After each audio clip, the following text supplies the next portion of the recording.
What was I going to tell you? Yeah. Careful what you wish for. About 2 weeks ago now, I went to this little black country night out. You ain't going to believe this. I couldn't understand the word.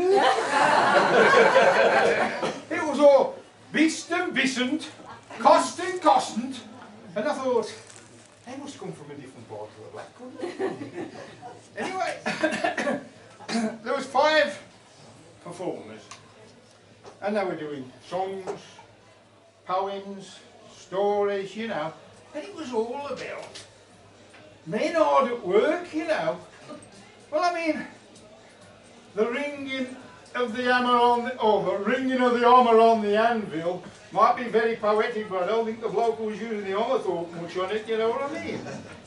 And, well, it set me thinking, because when I first started working on my own, years and years ago, I was a very young man, I was what they used to term as a journeyman carpenter, you know.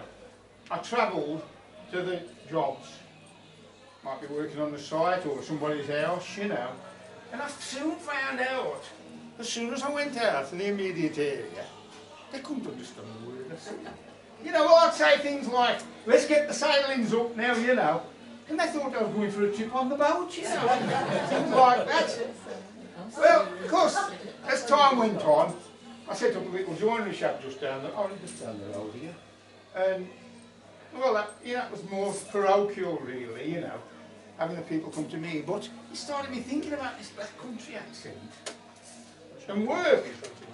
So, there's something that sticks in my mind this one week, this one particular week at work.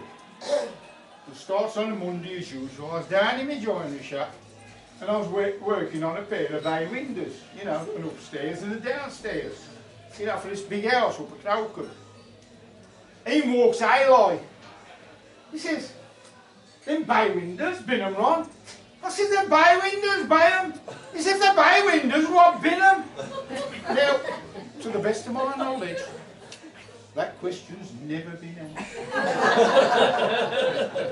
Anyway, Tuesday, in walks this black country builder. He says, make us a door frame, all ya, Ron. I said, oh, what do you want it made on? And he had a little thing, he says, make it out of that softwood that looks like hardwood. Now, if you can't understand the black country, you can understand what he wanted. He wanted a first-class job, but he ain't want to pay much for it.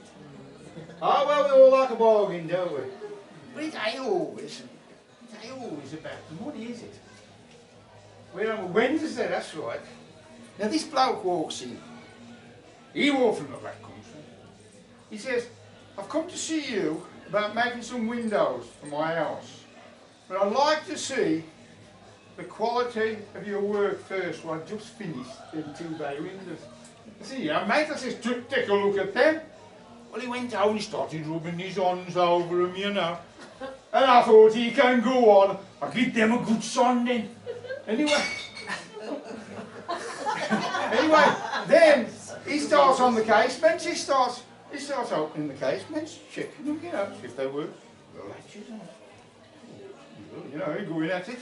And then he got this thing out of his pocket, and he started going all round the sections on the window, measuring them. I said, "Oi, what's your game?" He says, "I'm an engineer."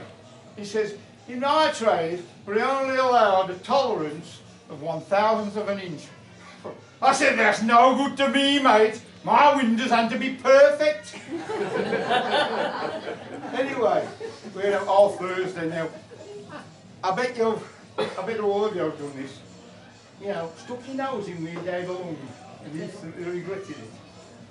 Well, that's what happened on Thursday. I was down the glass shop down Cradley Heath, getting the glazing for these windows. Now they loaded me van up and they're doing me paperwork. And in walks this bloke. He says to the guy behind the counter, he says, "I want a piece of glass from a new shed." He says, "It's that wide and that high." Well, that's no good to me. So I got it from proper measurements. He said, "Get your tape measure, come round here." So he said, "Measure my fingertips." So we did. Measured it, wrote it down. And then, well, this is the scary bit. I always hold my breath when you're doing this. I've been there hundreds of times and you know, always caused you a bit of concern. First thing they do is put on these big gauntlets. I'm like Wellingtons. I'm like a pair of Wellingtons with the feet cut off. And the fingers stick out at the bottom. And then there's an hole for the thumb. Of course, to protect the arms, obviously. Because this can be quite dangerous. And the glass is leaning like that, one on top of another. And big sheets of glass. And he goes over, he gets his hands, and he sort of tickles it. Because the suction, you know, they stick to one another a little bit. It sort of tickles it and it pops out. And then he gets it, and I'm still holding my breath. And then he swings it round like, and I can't help but look over the counter, see what is it, because he only misses the floor by about that much. I suppose he's done it that often, I've never seen him break one. He swings it round, and he puts it down on this great big bench. Then he gets his tape measure and his T-square, and he measures it off, gets his cut, and he a bit of a flick and beautiful straight cut. Then the other way, down that way. Now, this is still a big piece of glass. He picks it up and he brings it over and he puts it on the counter. And the bloke, the customer, says, "That'll be spot on." Well, this is where my professional pride and my blinking outlook got the better of me. I said, "How can you be sure that's gonna fit?" You know, you made the window frame. Oh, you can't do it like that. Not very professional, but anyway. Anyway, Friday. Oh no, I don't go to work on Friday. Because I've been invited to that storytelling festival at the edge over at Wenlock. So I went over there and I told them this story just the same as I've told you tonight. I don't think they understood the words. Well,